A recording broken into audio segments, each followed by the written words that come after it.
Good morning, this is Renee Ellison. My goal is to make you successful, especially as a homeschooling parent. Today we're going to tackle the subject of how to obtain obedience from your child.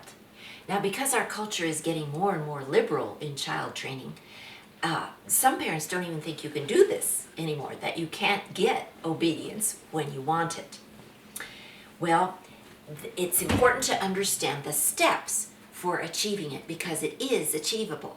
Most moms and dads have settled into timeouts and distractions as their main vehicles or tools of disciplining their children, of obtaining obedience. But we're going to give you some better tools, some more specific tools to help you actually achieve this. Now remember, your child is not your enemy. His deviant, defiant, rebellious, willful, and self-indulgent behavior is your enemy, and that's what you want to eliminate from your home. Now, you as a parent may have developed a high tolerance for your child's disobedience and defiant behavior. You can handle tantrums and screams and all kinds of racing around the house just fine. But it's important to remember that your child's siblings are actually going through torture during those times, emotional insecurity, and your husband may not like it. He may dread the moment when he walks through the door after being away at work, that the children's behavior is so out of whack.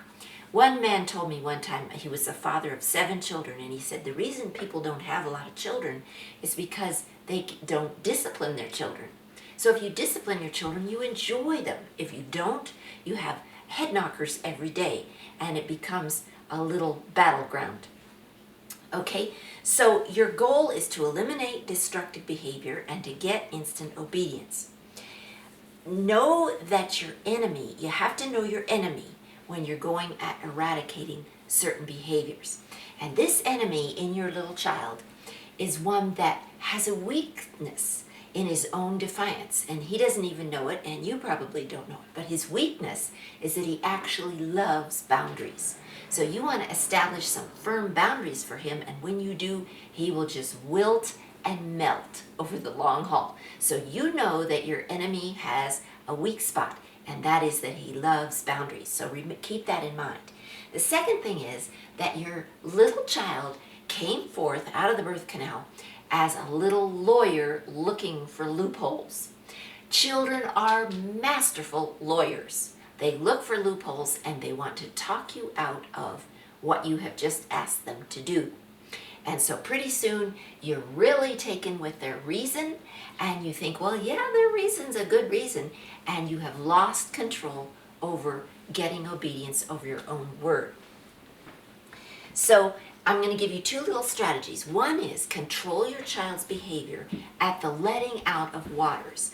In other words, with the first mincing, deviant look on their face or tone in their voice or the sluggishness in obeying you, that is an indication that they are headed down the road of defiance. And so if you will nip it at that level, nip it, put your finger in the dike, then the dike won't break.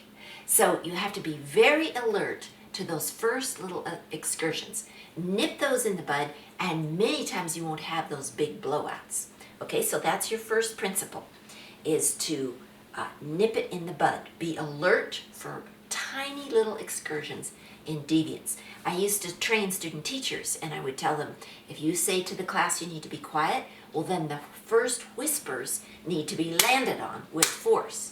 You say, no, I said to be quiet, so we're not going to have even whispers, and you may step out in the hall until you decide that's a good idea. And then you may come back in and you decide when that time is. Okay, so that's your first principle. Second principle is to follow your own word around. This is a tall order. If you don't respect your word, your child won't respect your word. So if you have said something, please go pick up your dirty clothes off the floor or something, and then you let yourself be talked out of it, your child realizes that you don't value your own word. So you have to put a high value on your own word. You have to follow your word around the house and make sure that it gets executed. So the battle begins with you, not with your child. How important is your word? Can you be talked out of it? Okay? And so what you want to do is when you say go pick up your clothes and they don't do it or they're sluggish, you go stand next to them and you can put fold your arms and you just look at them and then look at the clothes. And look at them and look at the clothes. You don't have to say a thing. And they'll get the idea, ooh, she's moving in to it, make sure this is going to happen. So you get up. Most discipline, all discipline, is most of the time inconvenient. So you have to decide you're going to keep vigilance over your word. And if you'll do that when they're really little, you won't have to keep up this battle. You won't have to keep up this fight. So those are your strategies. Control it at the letting out of waters and follow your own word around the house. Do not be talked out of it, even if the reasons are good. You're training behavior here. You're not in a logic contest or a rationality contest or this is an equal idea with mine contest. No, you're in the contest of training their little will. So if you've enjoyed this, please visit our website at homeschoolhowtos.com. There are no apostrophes and no dashes. And walk out in your parenting with victory.